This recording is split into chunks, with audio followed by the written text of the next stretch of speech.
ladies and gentlemen, Mr. Rick Mercer.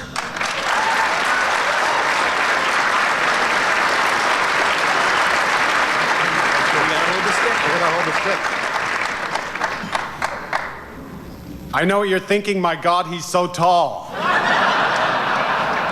I'm shrinking back here. It's my own fault. The last time I was in this room, I was introducing Jack Layton, so I thought, you know, they had the little booster step built right in.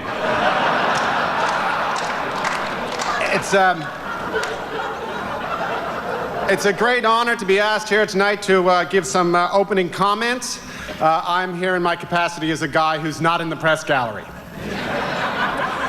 I've been asked to keep this brief tonight, so if you don't mind, I'm just going to keep it to the 5 priorities.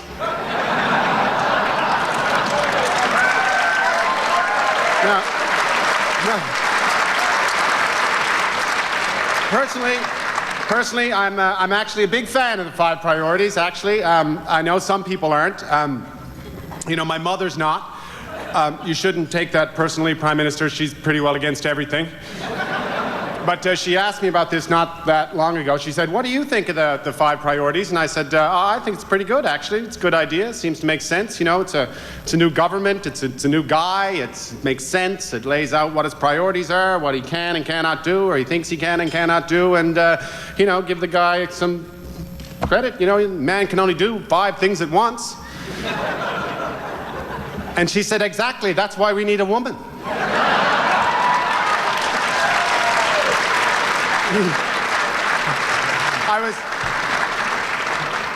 I was just talking to her on the way in, actually. On the way just down over the stairs, I called her because I have this deal with my mother, and anytime something big is going down, if it's like you know, earth-shattering moment, I always, you know, try to give her a call. You know, I thought this was historic, so I called her up. I said, I can't talk. All I can tell you is Mila looks fantastic and Laureen is gorgeous. And she said, where are you? I said, I can't talk. I'm at this dinner. I gotta go. She goes, what do you mean? What dinner? Where are you?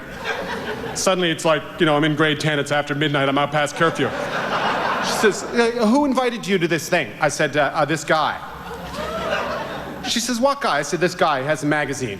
She goes, what kind of magazine? I said, I don't know, really. It's this guy. He's, you know, he was, you know, he used to work with Ralph Nader, and he put this panel together of experts, including Maud Barlow, and they're giving Brian Mulroney an award as an environmentalist.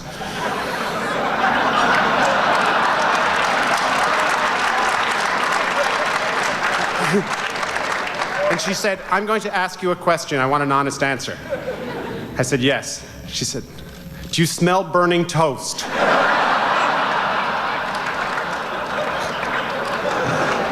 I said, no, really. I said, I'm going to be at this thing. I'm going to be sitting at this table with Prime Minister Harper. Oh, and I brought Gerard Kennedy as my date. She said, first thing in the morning, you're getting a CAT scan. Hopefully tomorrow, you know, she'll read the paper. She'll realize I'm not having some sort of episode. We are here for one reason only tonight. We're here to honor the greenest Prime Minister in Canadian history, the Right Honourable Brian Mulroney.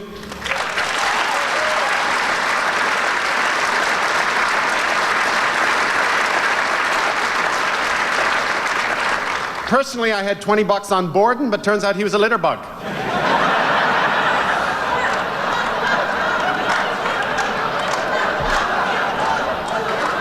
The stuff you learn about a guy, you think you know a guy.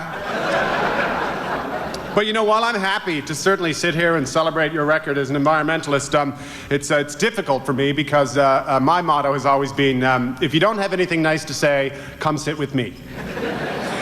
Which is why, and some people would say that this is not a night to compare Mr. Mulroney's record with other Prime Ministers' records, but I say yes it is, because when it comes to the environment, because this was a contest, this wasn't a touchy-feely endeavor, and in contests there's winners and there's losers. And in this one, Mr. Mulroney won. But I do think that it's fair to point out that in this contest, some Prime Ministers did very, very poorly, and but to be fair, some of them, really through no fault of their own, because quite frankly, they weren't in office long enough to actually bring in any kind of sensible environmental agenda. I'm referring, of course, to Kim Campbell, John Turner, and Jean Chrétien.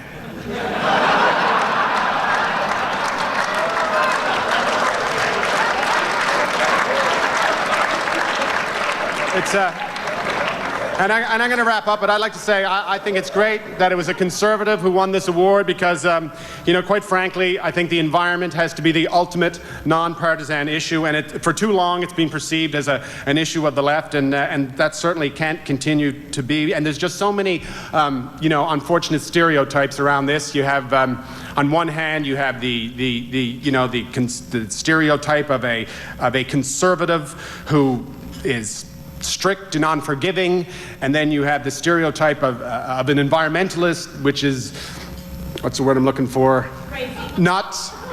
Thank you. And but it turns out when you merge these two stereotypes, you end up with the Right Honourable Brian Mulroney.